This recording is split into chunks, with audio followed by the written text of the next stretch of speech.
মাছের কয়েকটা পিস দিয়ে সুস্বাদু একদম পুরো পরিবারের জন্য একটা রেসিপি তৈরি করে ফেললাম।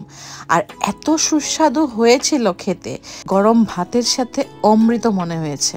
আর এই রেসিপিটা তৈরি করতে খুব বেশি জিনিসেরও প্রয়োজন হয় না। বাসায় বড় মাছ ছিল, 2 টুকরো মাছ নিয়েছি। 2 টুকরো মাছটাকেই আমি ছোট ছোট এরকম টুকরো করে নিয়েছি, দেখতেই পেয়েছেন নিশ্চয়। আর এখানে একটা প্যানে আমি 3 টেবিল চামচ তেল দিয়ে দিচ্ছি। পেঁয়াজ বেরেস্তা করেছিলাম, সেই বেরেস্তার তেলটাই দিয়ে দিলাম।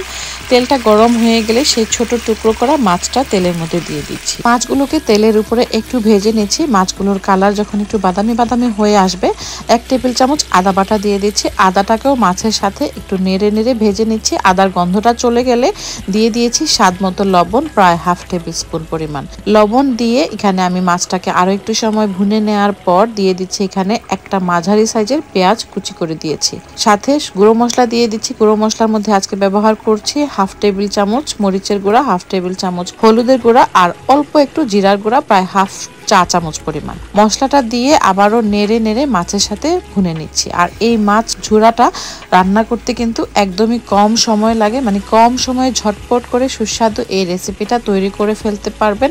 আর এই বড় মাছের 2টা পিস দিয়েই কিন্তু পুরো পরিবারের খাবার হয়ে যাবে। মশলাটা যেন একটু ভুনা ভুনা হয় আর যেন কাঁচা গন্ধটা চলে যায়, অল্প একটু পানি দিয়ে দিচ্ছি, খুবই কম পরিমাণের, প্রায় 1/4 কাপ পানিটা দিয়ে আবারও মাছটাকে নেড়ে রান্না করছি।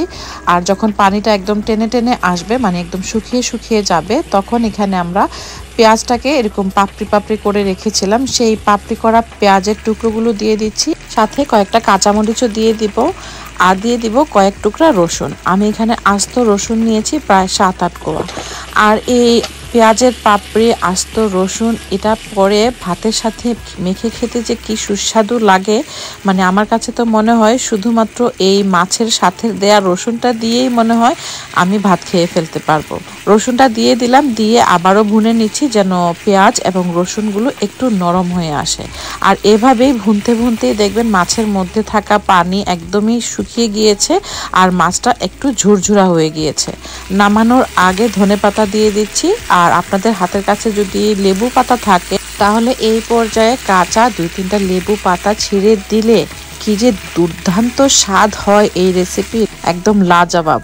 কিন্তু এই বিদেশের মাটিতে আমি তো আর লেবু পাতা পাই না যখন তখনই, তাই ধনেপাতাই সই। ধনেপাতা দিয়েই আমি লেবুর পাতার কাজটা চালিয়ে নিলাম আর নামিয়ে সোজা পরিবেশন করে ফেললাম। আমার তো আর তর সইছিল না, কারণ এটার এত সুন্দর একটা ফ্লেভার বের হয়, রান্না করলেই কিন্তু আপনারাও টের পাবেন। আর খাওয়ার লোভ আমি তো সামলাতেই পারছিলাম না, গরম ভাত নিয়ে সাথে সাথেই বসে পড়েছি। আর আমাদের বাসার সবাই কি বলছিল জানেন, পরের দিনও যেন আবারও এটা তৈরি করি।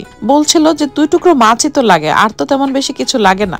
যাই হোক, কেমন লেগেছে রেসিপি অবশ্যই লাইক কমেন্ট করে জানাবেন, ভালো লাগলে শেয়ার করুন। আল্লাহ হাফেজ।